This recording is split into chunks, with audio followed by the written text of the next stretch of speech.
na ce ka gaya min. Kawai ni kuma sai na da zancen. Sai na ce aure za ka yi ko kuɗi aka kai maka.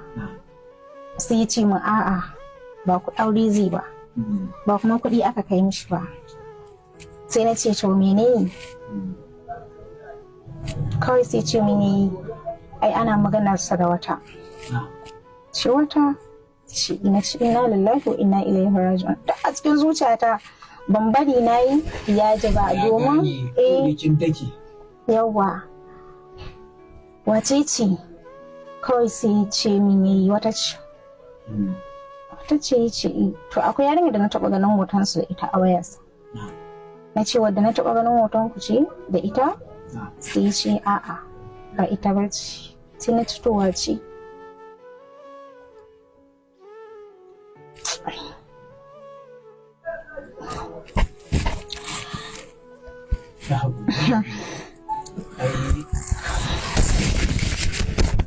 Sai ya ce min ba ita ba ce. Sai na ce wace? Sai ce waye wata ce. Sai na ce ya ƙofu ce. Sai ya ce min ya kake da ita. Sai ya ce kamar yadda muke da Halifa. To kawai sai na ji na faɗi.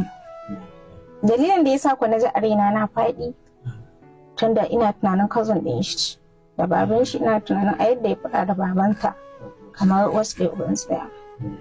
Kaga ba yadda za a ɗau a bar na gida a ɗau na waje. To amma me kawai sai na ce to babu komai, Allah ya sa ka shafa alkhairi, Allah ya zaɓi abin da ya fi alkhairi. Amma ka san wani abu? Ci a'a. Me yasa zaka ce ba za ka gaya min ba? Sai lokacin da kai min illa ka cutar da ni sannan za ka gaya? Sai lokacin da za a ɗaura maka aure sannan za ka gaya?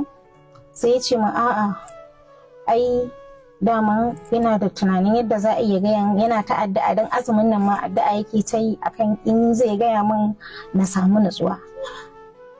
Kawai sai na yi dariya, kuma addu'a ma gashi ta yi aiki. Na ce kar ka damu, a hayyaci na nake, ka faɗa faɗi babu komai. Za a kai mishi kuɗi da wata. Kawai ka san me ya zo zuciyata? Ashe ni wanda nake kallon masoyi ashe ba masoyi na bane. Ni nake son sa ba shi ne yake so na ba.